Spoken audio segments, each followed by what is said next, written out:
माननीय उपसभापति महोदय, आज हम जिस विषय के ऊपर विचार करने के लिए एकत्र हुए हैं, यह विश्व की उन समस्याओं में से एक है जिसमें कोई भी देश और कोई भी व्यक्ति यह नहीं कह सकता कि मैं इससे अप्रभावित हूं। अनेक समस्याएं हो सकती हैं, कोई कह सकता है किसी देश पे आतंकवाद का प्रभाव नहीं है, कोई कह सकता है अमुक समस्या मेरी नहीं है, परंतु क्लाइमेट चेंज एक ऐसी समस्या है जिससे विश्व का हर देश और हर व्यक्ति एक समान रूप से प्रभावित है। और इसकी वजह से अगर हम एक बात कहें कि विगत 100 वर्षों में दुनिया ने साइंस एंड टेक्नोलॉजी में इतनी उन्नति की, किसी जमाने में सिर्फ मार्कोनी का सिग्नल गया था 1900 में पार, आज हम वर्ल्ड वाइड वेब पे बैठे हुए हैं, हम सैटेलाइट्स पे बैठे हुए हैं। इतना ही नहीं, सेलुलर माइक्रोबायोलॉजिकल रेवोल्यूशन हो गया, क्वांटम रेवोल्यूशन हो गया। कहा जाता है कि we are at the cusp of a glorious age in the documented history of mankind. परंतु दूसरी तरफ विगत 100 वर्षों में टेम्परेचर 1 डिग्री बढ़ा है और 5 सबसे गर्म वर्ष पिछले 30-35 वर्षों में रिकॉर्ड किए गए हैं। और इस प्रकार की आशंका है कि अगर हमने कुछ नहीं किया तो अगले 100-150 वर्षों में हो सकता है कि मनुष्य जाति के एग्जिस्टेंस पर ही क्वेश्चन मार्क लग जाए। It never happened in the documented history of the mankind. So we have to decide whether we are at the cusp of a glorious time or at the cusp of a precarious time. हम एक शानदार स्थिति की तरफ हैं या एक खौफनाक स्थिति की तरफ हैं। और इसी पर विचार करने के लिए दुनिया ने सबसे पहले, आप सबको याद होगा 1992 में रियो डी जेनेरो में अर्थ समिट हुई, फिर 1997 में क्वेटो प्रोटोकॉल हम सब जानते हैं, 2009 में कोपेनहेगन हुआ, 2015 में COP21 पेरिस में, और अभी हाल के वर्षों में ग्लासगो, और अभी पिछले महीने ही कुछ दिन पूर्व ही माननीय मंत्री महोदय शर्म अल शेख में जो कार्य करके आए हैं, यह दर्शा रहा है कि पूरी दुनिया और भारत इस विषय को लेकर कितनी गंभीरता के साथ सजग है। परंतु जब हम विचार करते हैं कि समस्या इतनी बड़ी है तो उस पर विचार भी उतना गहन होना चाहिए। मैं स्मरण दिलाना चाहता हूं कि जब पेरिस में जलवायु का सम्मेलन हो रहा था, पूरी दुनिया के खिलाफ प्रधानमंत्री नरेंद्र मोदी जी ने दृढ़ता से स्टैंड लिया था। तमाम हमारे ऊपर आक्षेप लगे थे कि हम अलग थलग पड़ सकते हैं, परंतु पर्यावरण संतुलन के लिए विकसित देशों के ऊपर एक प्रभावी दबाव बनाने का कार्य भारत सरकार ने किया था। और मैं उसी नवंबर 2015 में मोदी जी का एक वक्तव्य उद्धृत करना चाहता हूं। उन्होंने कहा था, people and planet are inseparable and human wellbeing and the nature are indivisible. यानी हम नेचर से अपने को अलग रख के नहीं देख सकते। और आप सोचिए कि आज विज्ञान ने भी बात माना। सिर्फ 60-70 साल पहले अगर आप किसी से कहते कि दिल्ली में फैक्ट्री चल रही है और कनाडा में बर्फ पिघल रही है, तो कोई कहता कितने अनसाइंटिफिक हो, कितनी बेकार की बात कर रहे हो, हीट कंडक्शन के रूल नहीं जानते, कुछ मीटर हीट नहीं जा सकती, हजारों किलोमीटर कैसे जा सकती है। आज ग्रीन हाउस इफेक्ट ने प्रूव किया है कि नॉर्थ और साउथ पोल की बर्फ भी पिघल सकती है, because entire earth is a single cosmic unit. ये वही बात है जो मोदी जी ने कहा कि नेचर और ह्यूमन वेलबीइंग अलग नहीं हो सकती। अब आप देखिए कि जब से हमारी सरकार आई तो इस दिशा में छोटे स्टेप से लेकर क्रमशः उत्तरोत्तर बड़े स्टेप तक किस प्रकार का कार्य हुआ। याद करिए 15 अगस्त 2014 सबसे पहले जब प्रधानमंत्री जी ने उद्बोधन दिया था तो स्वच्छ भारत अभियान की बात कही थी, यह शुरुआत थी। याद करिए नो सिंगल यूज प्लास्टिक, यह अगला स्टेप था।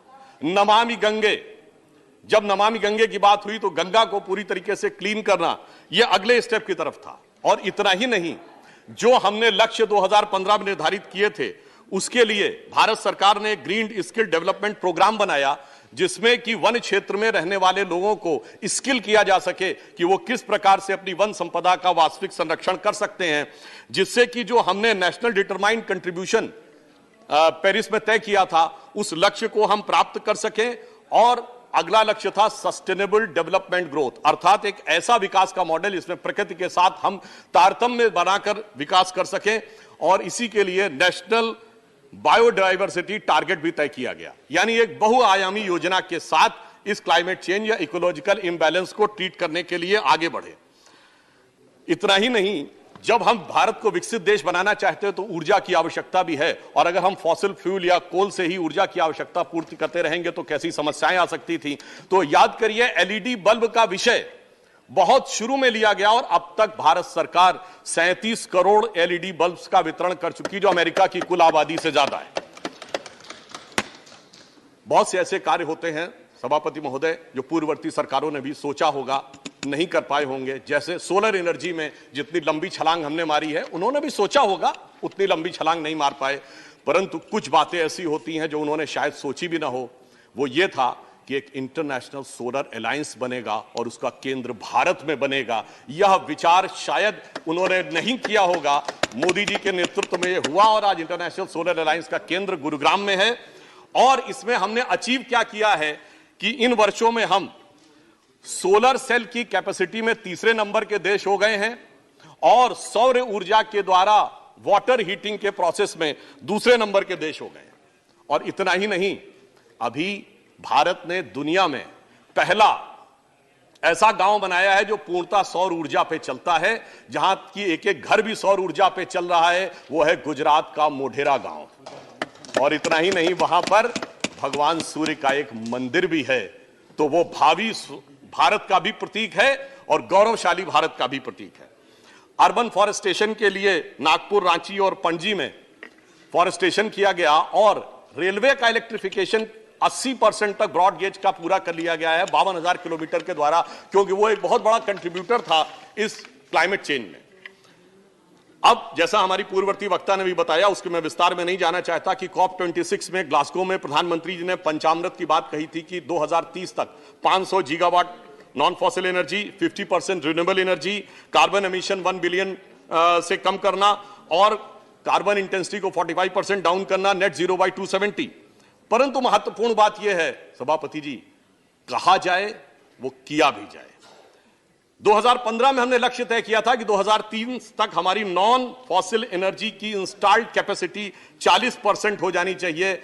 और मुझे यह कहते हुए हर्ष हो रहा है कि 2022 आते आते 39.91% हो गई है, अर्थात 8 वर्ष पूर्व हमने उस टारगेट को अचीव कर लिया।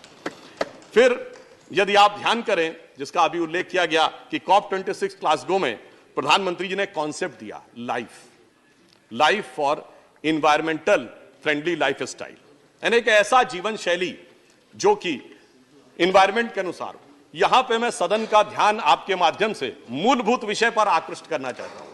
यह नेचर की समस्या क्यों आती है?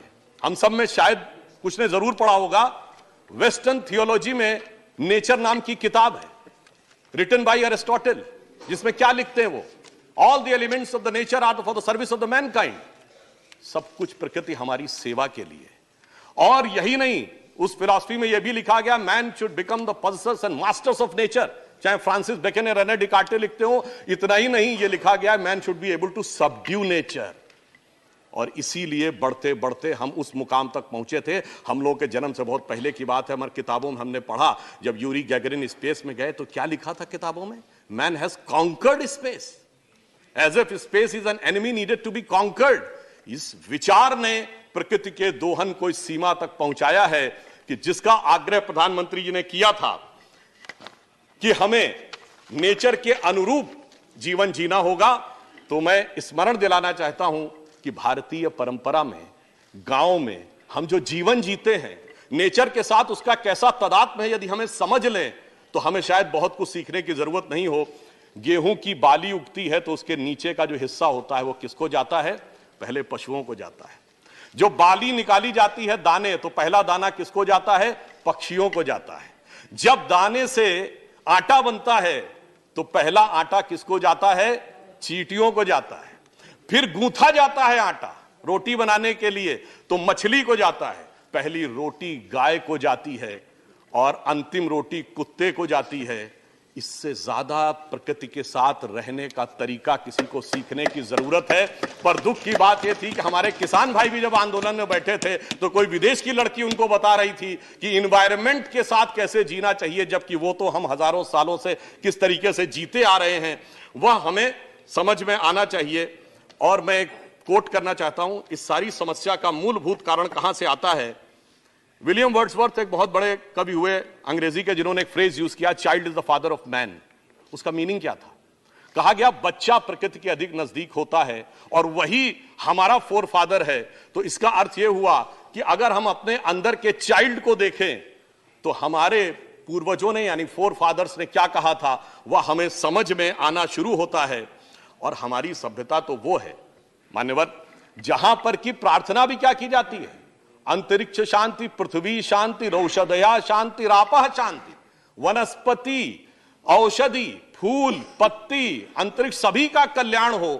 परंतु अफसोस की बात यह है कि जब हम इस प्रकार के विचार के साथ आगे बढ़ रहे हैं तो उस टकराहट के कारण वह समस्या हो रही है। इसलिए मैं अधिक समय न लेते हुए सिर्फ यह कहना चाहूंगा कि जो मोदी जी ने कहा कि लाइफ स्टाइल एनवायरनमेंट के अनुरूप होनी चाहिए, आज यदि यह सीख कहीं से आ सकती है तो भारत से ही आ सकती है, भारत की परंपरा से आ सकती है। और आज हम दुनिया में कितनी भी ऊंचाई पर पहुंच गए हों, पर क्या हमने धरती और धरती की वेदना को देखा? तो यह मैं पंक्ति कहना चाहूंगा, आकाश नापने वालों तुम सच सच कह दो, क्या नाप सके हो तुम धरती की मौन व्यथा? जो दोहन की प्यास से दुखी रक्त प्रकृति की करुण कथा, वो अंतरिक्ष की सुंदरता पर मुग्ध वसुध, वसुध मतलब वसुधा का पुत्र यानी मनुष्य, वो अंतरिक्ष की सुंदरता पर मुग्ध वसुध, पैरों के नीचे सिसक रही रसवती धरा। जब तक हम इसको नहीं समझेंगे तब तक हमारे अंदर यह परिवर्तन नहीं आएगा। इसलिए मैं सिर्फ यह कहना चाहता हूं, we are the only country in the world and we are the only civilisation in the world which can give an answer to lower down the temperature of the ecological climate and the cultural climate also, because this is embedded in our culture। और हमारी government ने आने के बाद उसको उत्तरोत्तर आगे बढ़ाने का कार्य किया है। इसलिए मैं कहता हूं कि यहां पर संपूर्ण विश्व को दिशा देने के लिए भारत की संसद में जो यह विचार हो रहा है, भारतीय संस्कृति के विचारों के अनुरूप हम आगे बढ़ेंगे तो एक नई दिशा समाज को देने में सफल होंगे। धन्यवाद।